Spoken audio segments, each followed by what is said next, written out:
요즘 우리나라가 이렇게 한창 요즘 이렇게 즐기는 스포츠 대회가 있습니다. 뭐지요? 아시안컵 게임. 혹시 좀 보십니까? 어제 보셨나요? 네, 어제 보셨군요. 네, 저도 막판에 잠깐 봤어요. 우리나라가 어제 바레인하고 경기를 했는데 이겼죠. 그래서 8강에 진출했습니다. 바레인이 일부러 져줬을까요? 아니죠. 뭐 아무리 침대 축구라고 해도 이기고 싶었을 겁니다. 이기고 싶었는데 실력이 안 돼서 진 거예요.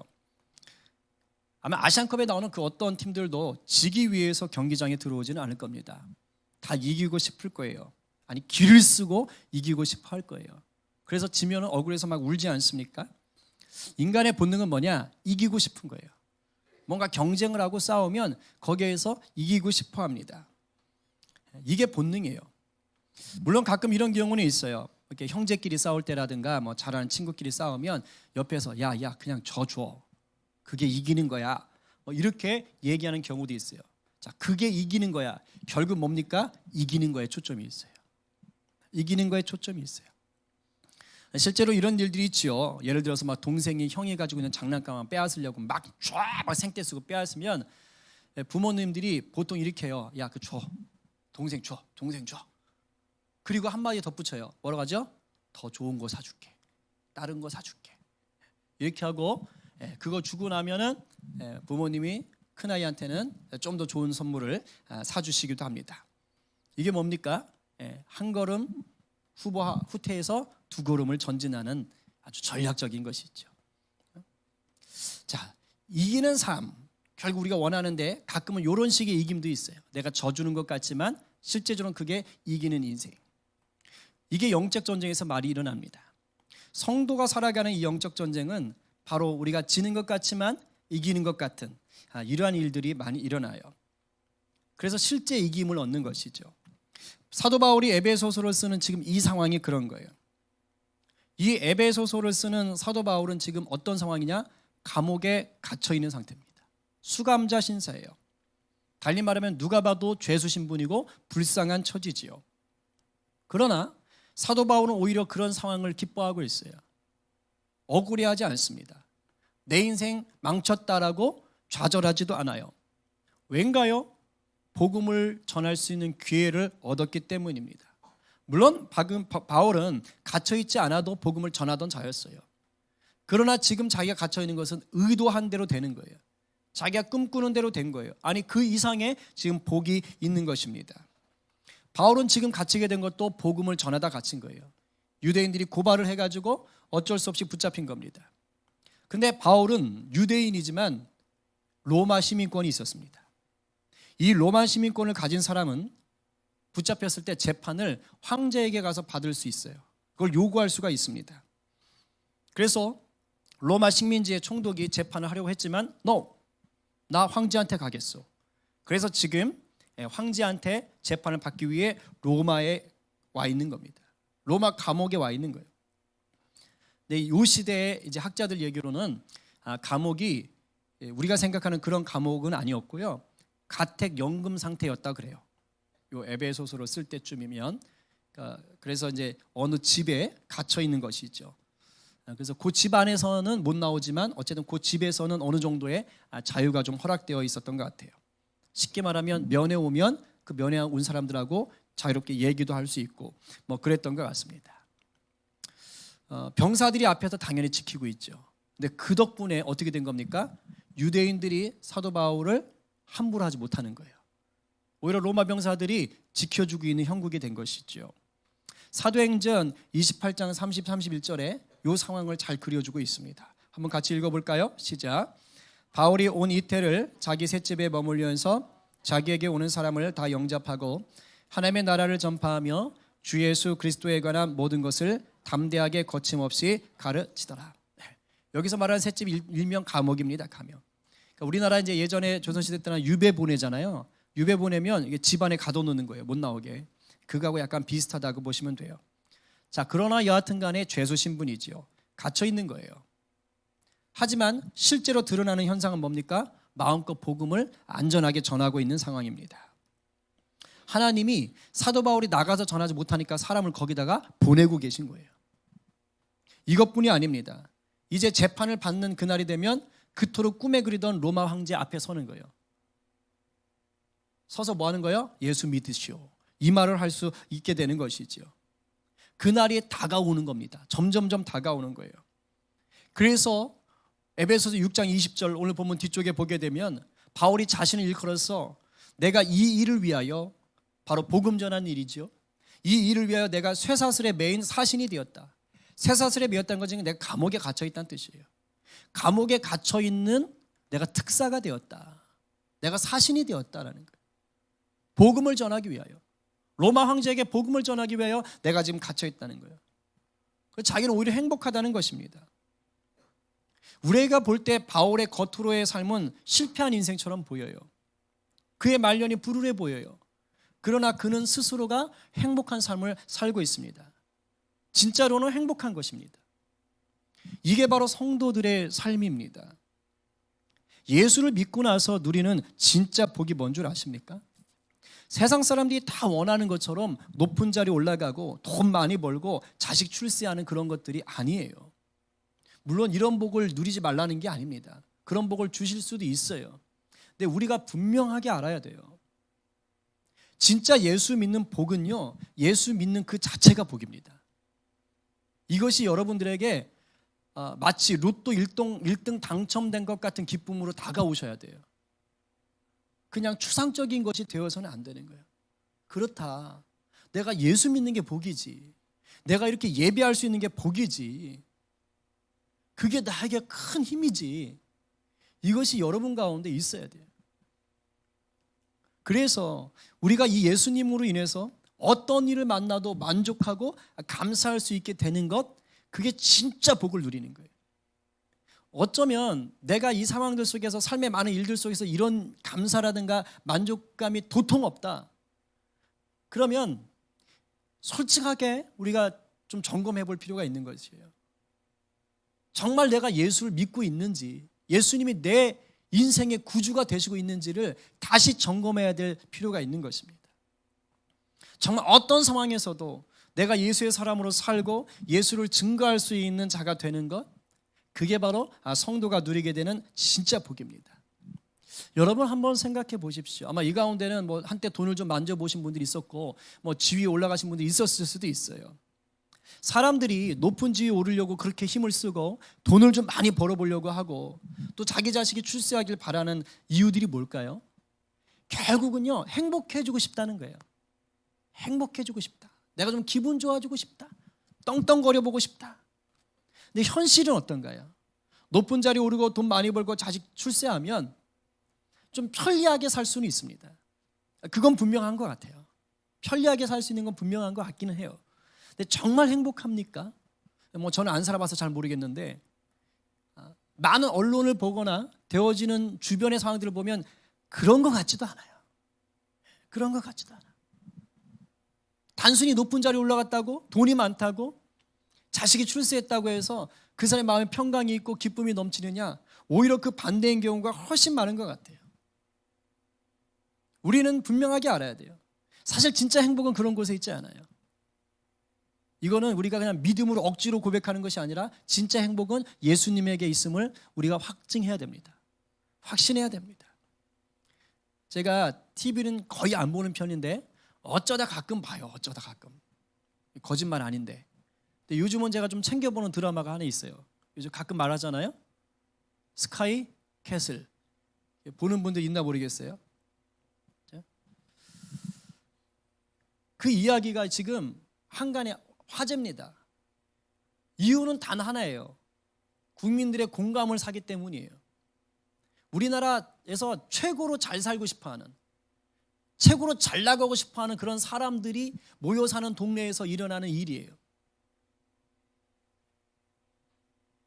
거기에서 자식이 출세하기를 바라는 그런 부모들의 모습들이 드러나는 겁니다. 거기 보면 입시 코디네이터라는 사람이 나와요. 그런데 그 배우가 자신에게 자녀를 맡긴 부모, 엄밀히 말하면 엄마겠죠. 그 엄마에게 한결같이 얘기하는 게 있어요. 유행어가 됐더라고요. 어머니, 저를 믿으셔야 합니다. 이거예요. 저만 믿으시면 됩니다. 그래서 그 수십억을 그 코디에게 맡기면서 자기 자식을 이제 서울대 의대에 보내려고 합니다. 근데 진짜로 서울대 의대를 보내요. 대단한 능력인 거죠. 능력은 그 사람한테만 맡기면 서울대 의대는 갑니다. 그런데 그 다음이 문제예요. 가정이 파탄이 나요. 엄마가 자살을 하고 애가 자살을 하고 경쟁하는 애를 죽여버리고 가정이 산산조각이 나는 것이죠. 이게 행복입니까? 국민들이 그걸 보면서, 많은 사람들이 그걸 보면서 오늘날 우리 사회를 정말 잘 표현해주고 있다라고 얘기하는 거예요. 물론 열심히 해서 자기 실력으로 가는 사람도 있죠. 근데 단면을 보여주는 것입니다. 제가 그걸 보면서 참 이렇게 깨닫는 게 많아요. 여러분, 이 세상에서 사람들이 이게 정답이야, 이게 최고야 라고 말하는 것들은 다 그럴듯해 보입니다. 정말 있어 보여요. 거기에 진정한 행복과 자유와 명예가 있는 것처럼 보여져요. 그래서 끊임없이 우리들에게 속삭입니다. 저를 믿으셔야 합니다. 저만 믿으시면 됩니다. 그런데 안타깝게 이런 것들을 무작정 쫓아가다가는 폭삭 망합니다. 우리가 진짜 믿어야 할 분은 사망 권세를 이기신, 영원한 구원을 허락하신 예수님 한 분뿐인 줄을 믿으시기 바랍니다.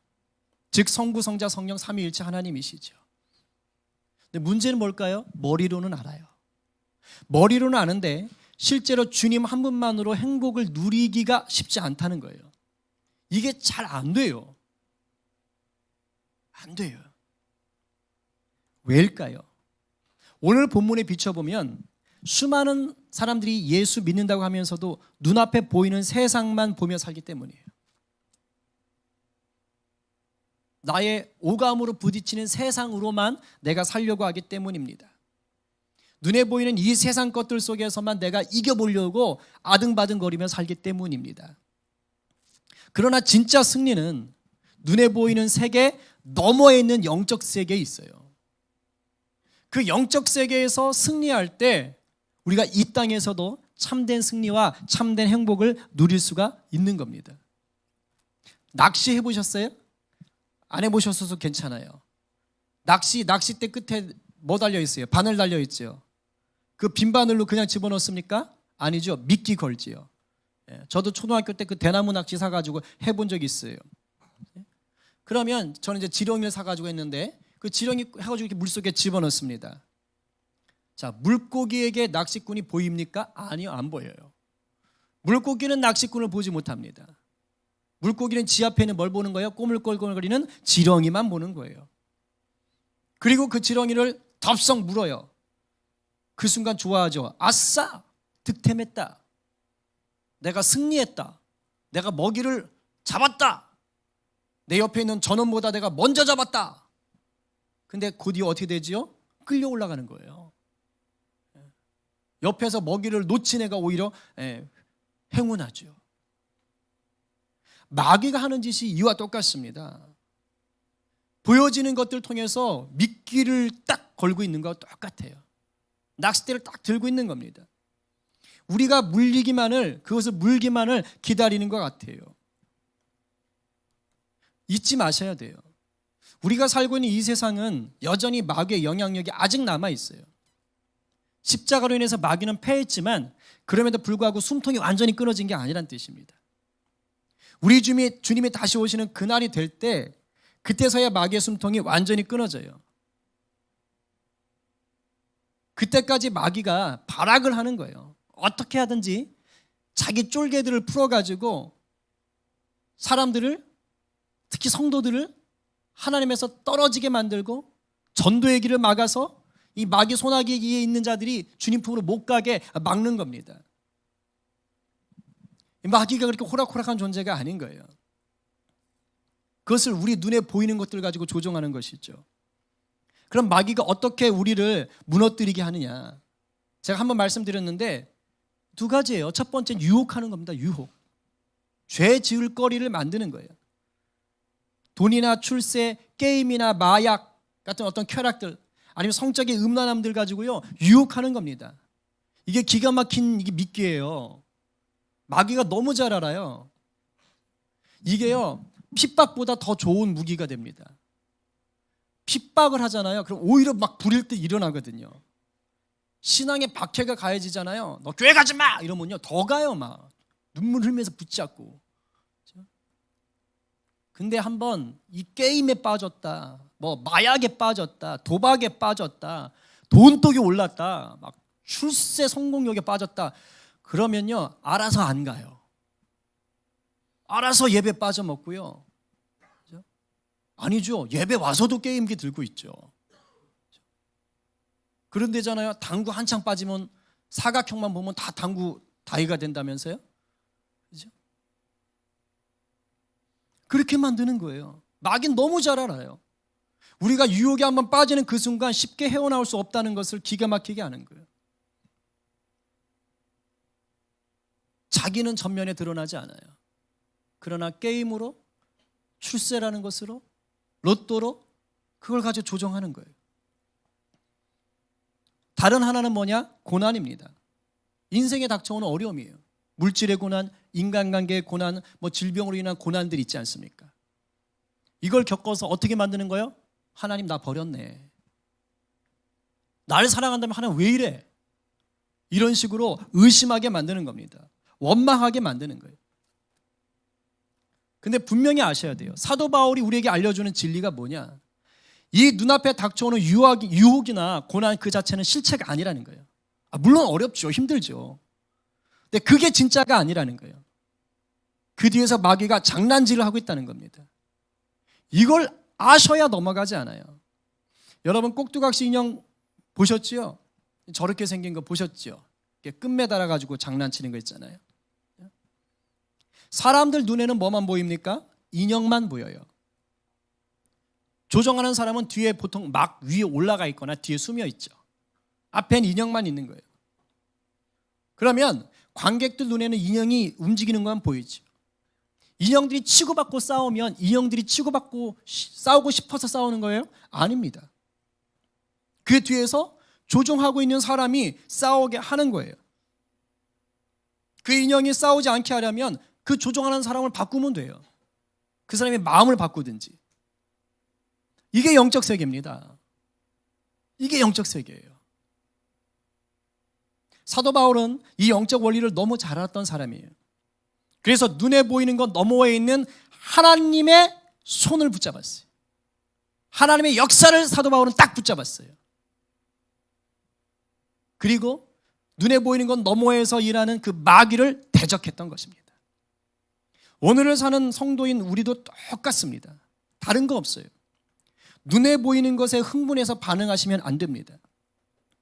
그것들을 조종하는 마귀를 대적해야지만이 하나님이 기뻐하시는 삶을 살아갈 수가 있어요. 이것이 승리하는 삶이고 이것이 행복한 삶입니다. 오늘 사도 바울은 에베소서를 마무리하면서 이 중요한 비밀을 알려주는 거예요.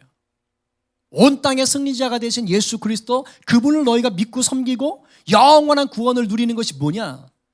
바로 이 영적 세계의 실체를 아는 것이다, 이 말입니다.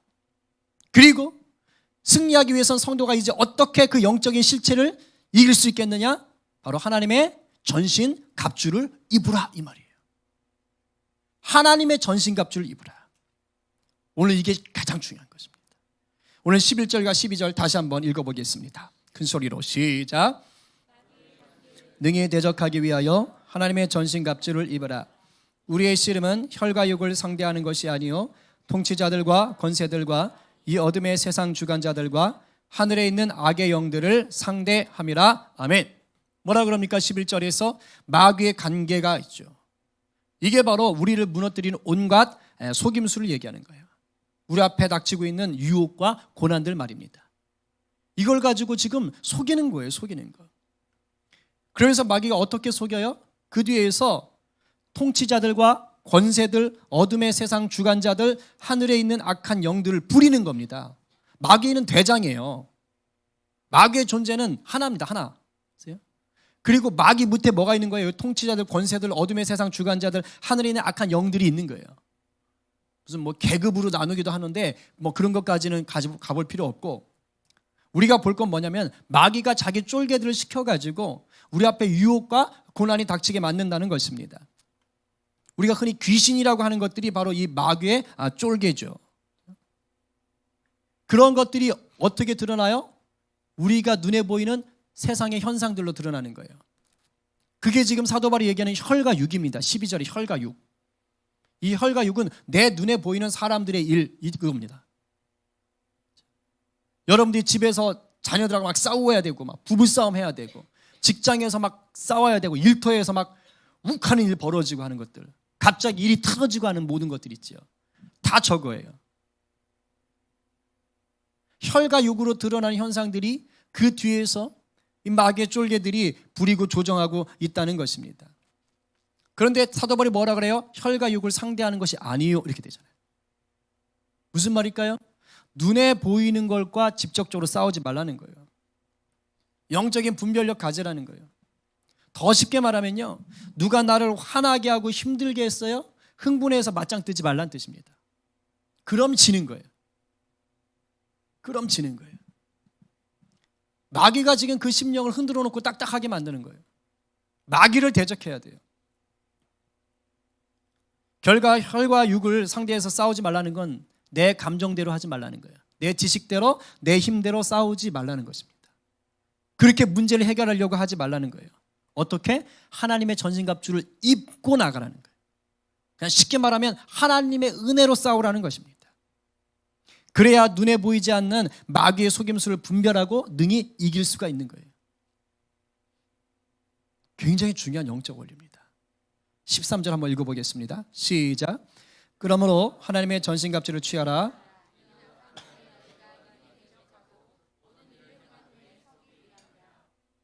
아멘.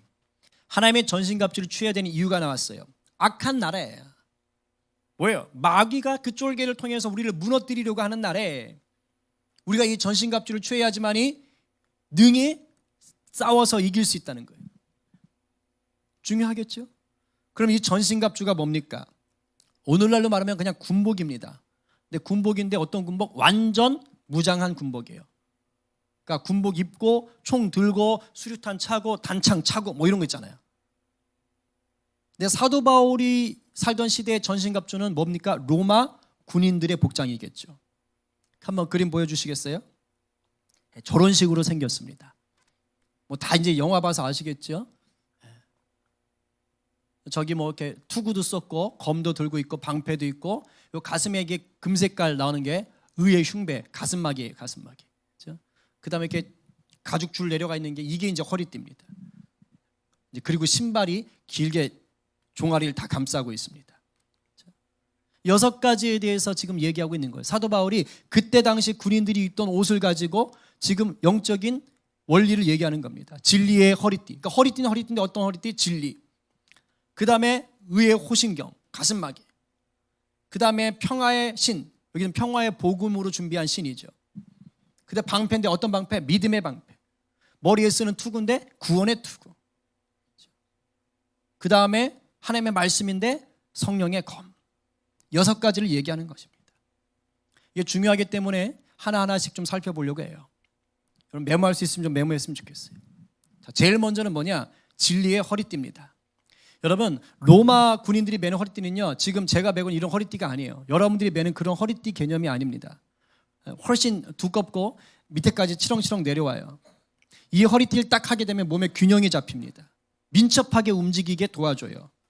그리고 아까 말했던 가슴막이라든가 칼집을 고정할 수가 있습니다. 그러니까 허리띠가 굉장히 중요한 역할을 하는 것이죠. 사도 바울은 이 허리띠를 뭐에 비유했어요? 진리에 비유하고 있어요. 진리에. 진리의 허리띠를 띠지 않으면 안 된다는 거예요. 성도에게 이 진리가 뭡니까? 하나님의 말씀인 거예요.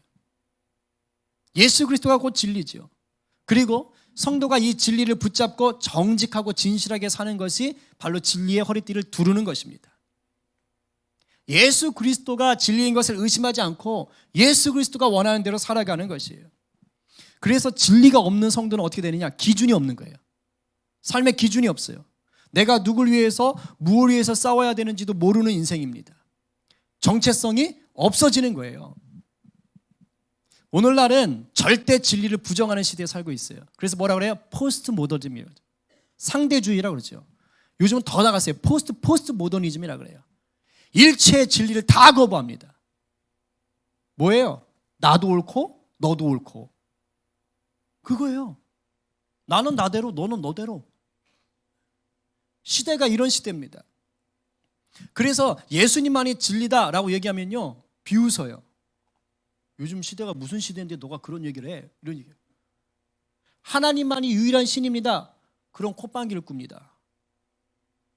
오죽하면 요즘 기독교 안에도 뭐가 들어오는 거예요? 하나님 외에도 구원이 있다, 이런 식으로 얘기하고 있어요. 아주 무서운 시대가 됐어요. 진리가 사라지는 시대입니다. 그리고 뭐라 그래요? 네가 신이지. 네가 곧 신이 되어야 돼. 근데 이게 영적으로는 마귀의 속임수예요. 뭔지 아세요? 마귀의 소나기에 들어와라, 마귀의 종노릇해라, 이 말입니다. 그 어느 누구도 자기 스스로가 신이 될 수가 없거든요. 아주 무서운 시대예요. 교회 안에도 이게 다 들어와 있어요. 그래서 당신은 당신 일 하세요, 나는 내 믿음 가질게요, 이런 식입니다. 큰일 날 일입니다.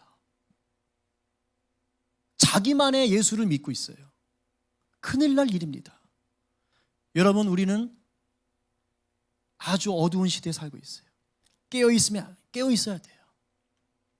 원하기는 저와 여러분 모두가 길이요 진리요 생명 되시는 예수님을 꽉 붙잡고, 정말 이 진리의 허리띠를 붙잡고 영적 전쟁에서 승리하게 되기를 간절히 축원합니다. 진리의 허리띠는 예수 그리스도 말씀. 자, 두 번째는 의의 호심경이에요. 가슴막이. 로마 군인이 입는 이 호심경은요, 가슴만 막는 게 아니고 등까지 다 막아줍니다. 보호막이에요. 오늘로 말하면 방탄조끼 같은 겁니다. 막 총 쏴도 괜찮은 거 있잖아요. 그런 거예요. 그렇다면 사도 바울은 이 가슴막이를 의의 가슴막이라고 얘기해요. 뭘까요? 신분증 같은 겁니다. 의가 뭡니까? 예수님이 십자가의 죽으심으로 말미암아 하나님이 우리를 죄인인데도 불구하고 어떻게 얘기해요? 의롭다라고 얘기해 주는 거예요. 그래서 의롭다라고 얘기하는 건 우리가 여전히 죄인이었는데도 불구하고 네가 하나님의 자녀가 됐다, 이 말입니다. 예수님 때문에, 예수님의 의로움 때문에, 예수님의 그 의로움으로 피 흘려 주셨기 때문에 네가 하나님의 자녀가 될 수 있었어. 예수를 봐가지고 내가 너를 자녀로 삼아줄게, 이렇게 되는 거예요. 그래서 의의 흉배라는 건 일종의 신분증입니다. 아, 내가 하나님의 자녀가 되었구나. 내가 십자가의 보혈로 하나님의 자녀가 되었어. 그럼 이건 뭐 하는 거예요? 흉배를 끼고 있다는 건 도덕적으로 깨끗하고 선한 행동을 해야 된다는 뜻이에요. 왜? 예수님이 의롭게 해주셨으니까. 근데 마귀는 뭐 하는 거예요? 이걸 의심하게 하는 거예요. 네가 하나님의 자녀라고? 웃기지 마. 그따위로 살면서 뭐가 하나님의 자녀야? 이렇게 얘기하는 거예요. 하나님의 자녀된 신분을요, 우습게 여기게 여겨요.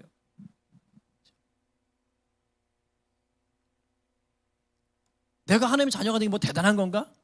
별 관심 없게 여기는 겁니다. 속으시면 안 돼요. 로마 군인에게 이 의의 흉배가 없으면요, 전쟁에 나갈 수가 없습니다. 바로 화살 맞아 죽으니까. 성도에게 이 의의 호심경이 없으면 영적 싸움 자체가 안 돼요. 예수의 보혈이 우리를 덮으셔야지만이 우리가 보호받을 수 있습니다. 예수의 보혈이 우리를 하나님의 자녀라 부르시며 우리를 보호하고 계심을 믿어야 돼요. 우리에게 이 보혈 되시는 하나님의 의가 날마다 방패가 되어지고 우리에게 보호막이 되어져서 영적 전쟁에서 승리하게 되기를 간절히 축원합니다. 아멘이죠. 자, 세 번째는 평화의 복음이 준비한 신입니다. 여러분, 신발 왜 신어요? 물론 아프리카 오지에 사는 사람들은, 원주민들은 뭐 신발 안 신고 평생을 살던데 그 사람들은 발바닥에 신발이더라고요, 딱딱해서. 근데 일반적으로 신을 신는 이유는 안전하게 멀리 오래 가기 위해서입니다.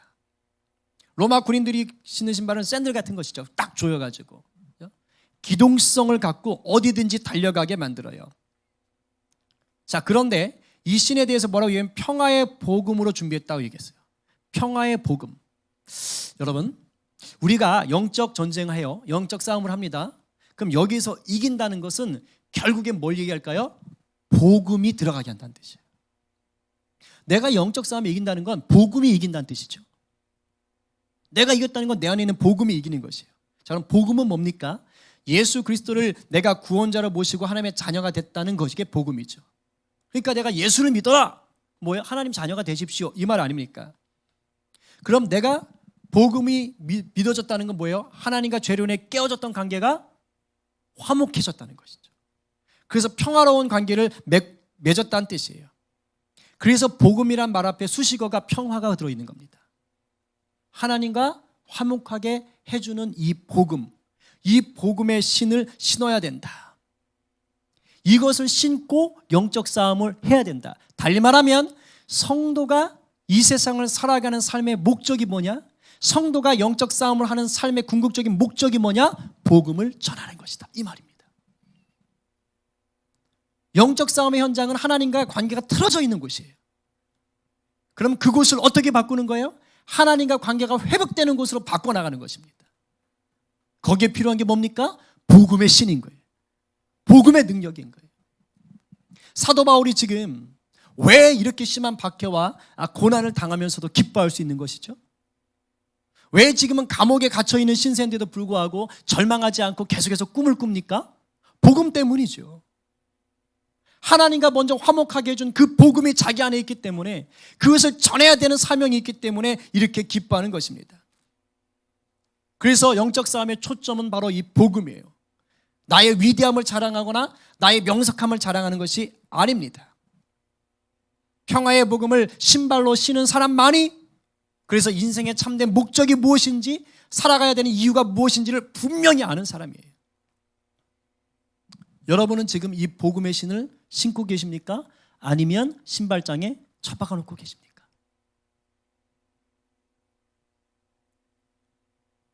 이 목적의식이 분명해야 돼요. 살다 보면 온갖 어려움들 다 당할 수 있어요. 그때 내가 초점이 살려고 버티는 것인지, 이 상황에 복음이 선포되기를 갈망하는 것인지를 바로 세우셔야 돼요. 저와 여러분 모두가 평화의 복음으로 신을 신고 영적 싸움에서 하나님의 나라를 확장해가는 승리하는 용사 되기를 간절히 축원합니다. 네 번째는 방패인데 믿음의 방패입니다. 당시 전쟁은 총은 없죠. 주로 칼, 창 또는 이제 주무기가 총에 비견되는 건 화살입니다. 불화살이에요. 그래서 당시 로마인들이 방패를 가지고 나가기 전에 물에 적셔서 나갑니다. 왜냐하면 이제 불화살 올 때 바로 이렇게 딱 꽂히면 꺼야 되니까. 그래서 방패가 없으면 안 되는 거예요. 목숨을 막아주는 게 방패입니다. 방패 없이는 생명을 보장할 수가 없어요. 그러면 성도에게 있어서 이 믿음이 없다는 건 뭐냐? 무방비 상태가 됐다는 뜻이에요. 베드로전서 5장 8절에 뭐라 그럽니까? 마귀가 우는 사자처럼 삼킬자를 찾아다닌다. 무슨 말이에요? 마귀는 자비가 없다는 뜻입니다. 마귀는 봐주는 게 없다는 뜻이에요. 마귀는 피도 눈물도 없어요. 저 성도가 비실비실거린다? 유혹에 입질한다?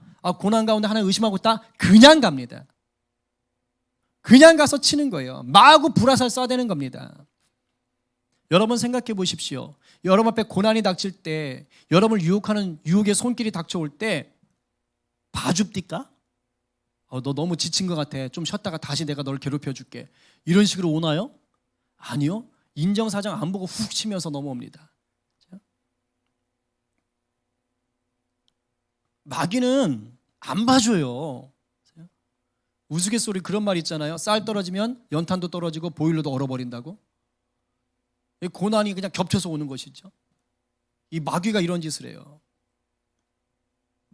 온갖 그럴듯한 유혹들, 도무지 감당하지 못할 것 같은 그 시험과 고통들이 막 쉴 새 없이 오는 거예요.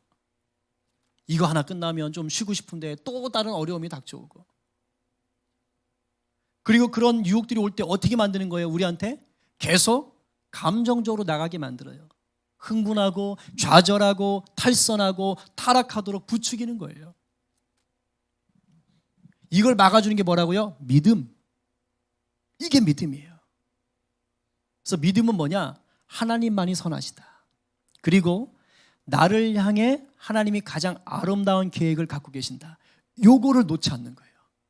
요거 놓치면 어떻게 될까요? 세상 것이 좋아 보여요. 세상 게 좋아 보인다고요.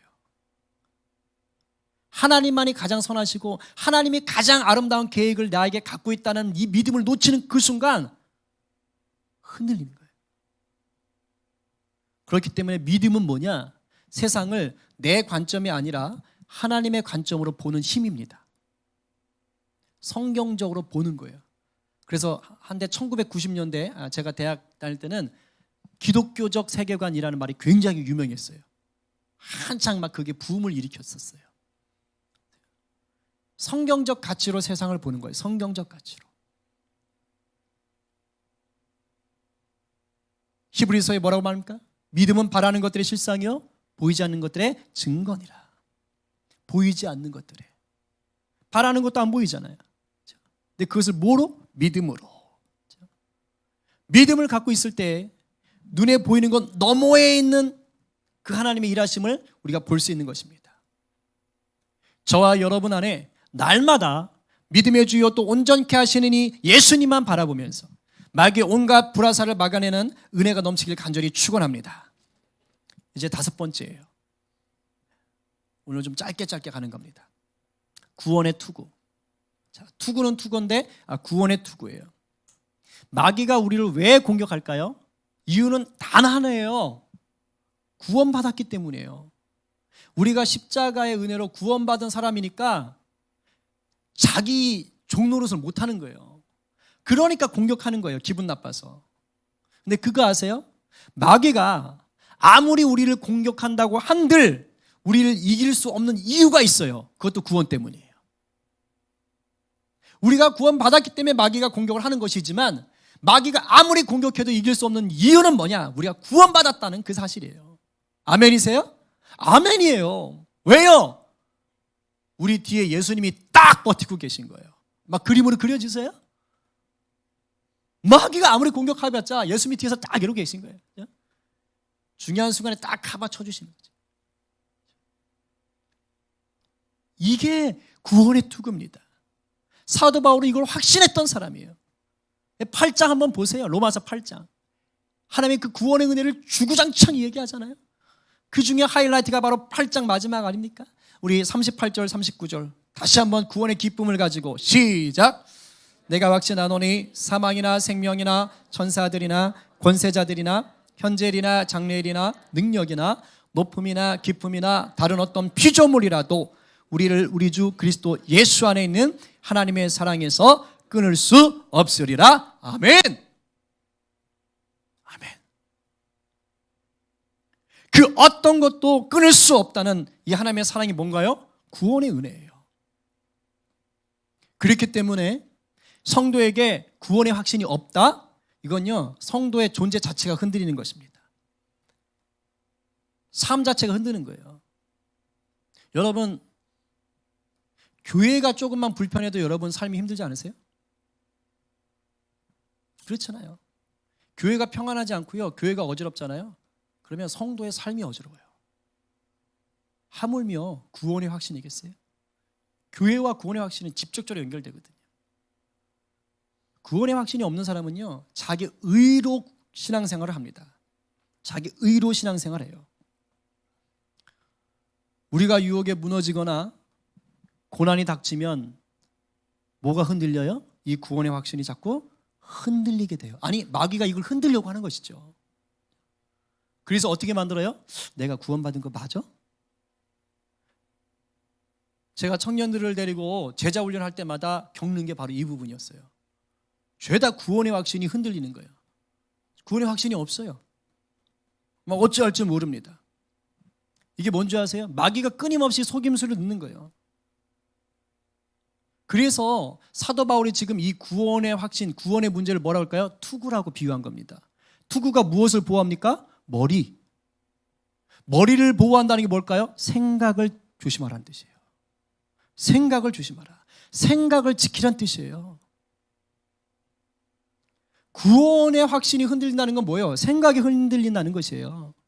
내가 생각 속으로 끊임없이 자꾸 의심하고 하는 거예요. 마귀는 끊임없이 우리의 생각 속에다가 불신을 집어넣습니다.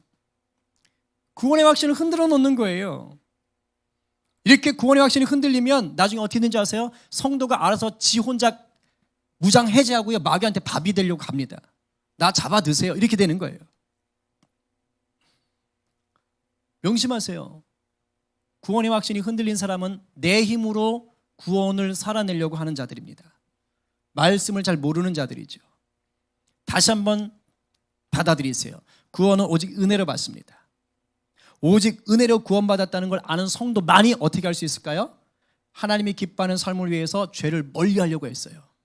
내 힘으로 구원받았으면요, 내가 어떻게 할 수 있다고 생각하는 거예요. 근데 하나님 주신 선물이라고 하면 하나님 때문이라도 죄를 안 지으려고 그러는 거예요. 그리고 죄를 짓잖아요. 하나님 앞에 너무 죄송해 하는 거예요. 내가 내 힘으로 만들어낸 구원이면 죄송해 하지 않아요. 근데 하나님이 주신 구원인 것을 알기 때문에 내가 죄를 지으면 애통해 하는 거예요. 죄송합니다. 죄송합니다. 그래서 회개가 나오는 것입니다.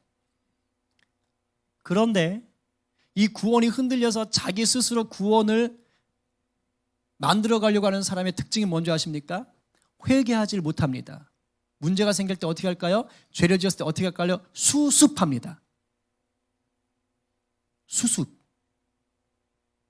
회개하는 게 아니라 상황을 수습해요. 자기가. 어떻게 해야 되지? 어떻게 해야 되지? 자기 머리로, 자기 지식으로, 자기 돈으로, 자기 인맥으로, 자기의 도덕성으로 수습해요.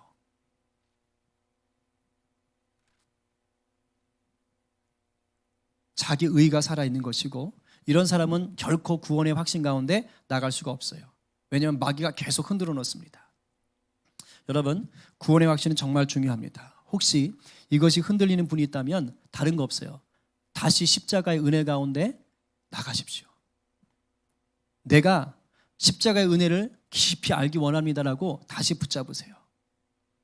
이미 우리는 구원의 반석 되시는 예수님 위에 든든히 서 있어요. 이걸 믿고 누리는 겁니다. 내 행위로 되는 거 아니에요. 흔들릴 위험 없어요. 저와 여러분 모두가 이 흔들리지 않는 구원의 확신을 가지고 영적 전쟁에서 넉넉히 이기며 살기를 간절히 축원합니다. 이제 마지막 6번째입니다. 성령의 검, 하나님의 말씀이에요. 지금까지 쭉 보셨는데 5가지 중에서 공격형이 없어요. 6가지 중에 유일한 공격용 무기가 바로 이겁니다. 여러분, 수비만 해서는 절대 이길 수 없어요. 축구할 때 아무리 수비 잘해도 골을 넣어야 이기는 겁니다. 공격을 해야 이겨요. 영적 전쟁도 똑같습니다.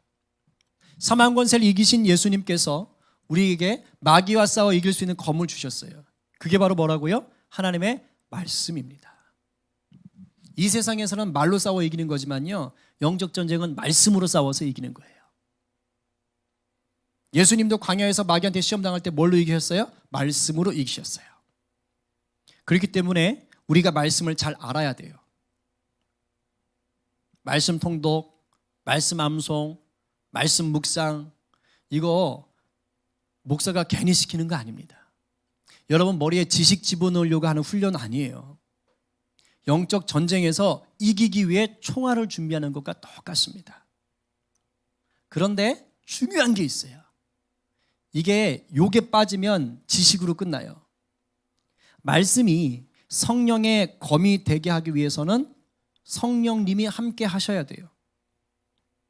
말씀은 성령의 영감으로 쓰여졌는데 그 영감으로 쓰여진 게 나한테 역사하려면 내가 성령의 지배를 받아야 됩니다. 그래서 말씀을 그냥 검이라고 안 하고 성령의 검이라고 한 거예요. 그럼 어떻게 해야 되느냐? 이 말씀이 나에게 살아 역사하는 하나님의 검이 되게 하기 위해서, 성령의 검이 되게 하기 위해서 어떻게 하느냐? 기도하라는 거예요.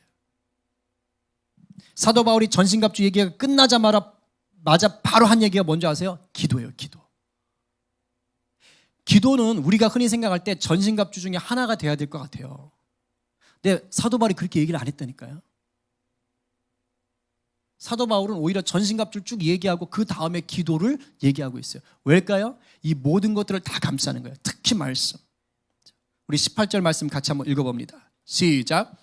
모든 기도와 간구를 하되 항상 성령 안에서 기도하고 이를 위하여 깨어 구하기를 항상 힘쓰며 여러 성도를 위하여 구하라. 아멘.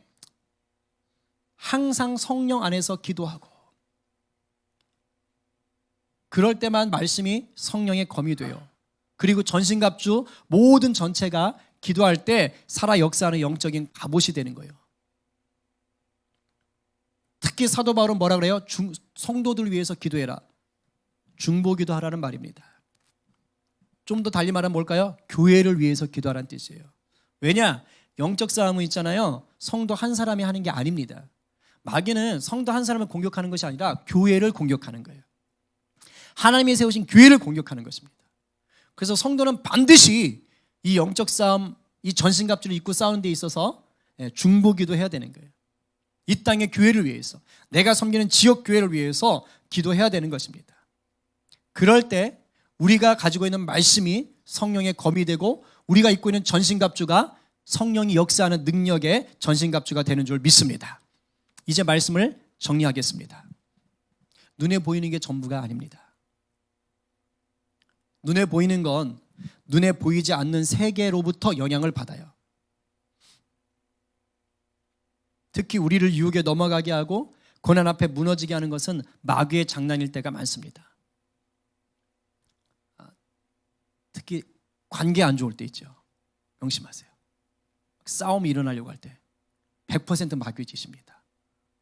대놓고 그 순간 대거리 안 하셔야 돼요. 빨리 기도하고 분노하게 하는 영 마귀를 꾸짖으세요. 이러한 것들은 영적인 분별력이 있어야 볼 수 있고 대적할 수 있고 이길 수 있습니다. 나를 힘들게 하는 사람이나 사건이나 환경이 마귀가 아니란 뜻이에요. 그러니까 엉뚱한 곳에 힘쓰지 마십시오. 마귀의 실체를 알고 마귀를 대적해야 돼요. 자, 그러기 위해서 어떻게 해야 된다고요? 하나님의 전신갑주를 입어라. 근데 그냥은 안 되고 반드시 기도가 뒤따라가야 되는데 중보기도를 해야 된다. 그래야 우리가 마네킹이 아니라 살아있는 주의 군대가 됩니다. 이 세상 이기며 살고 싶으세요? 그러면 하나님의 전신갑주를 구하십시오. 오늘 구하세요. 이미 우리는 승리하신 주님 품 안에 있습니다. 마귀가 조종할 수 없어요. 그러니까 믿고 주님을 구하세요. 내게 필요한 전신갑주가 어떤 영역인지 더 구하세요. 구하는 자에게 넘치도록 주실 주님을 오늘도 믿고 그 은혜가 임할 것을 믿고 또 구하시는, 그래서 풍성히 누리시는 우리 성도들 되기를 간절히 축원합니다. 아멘.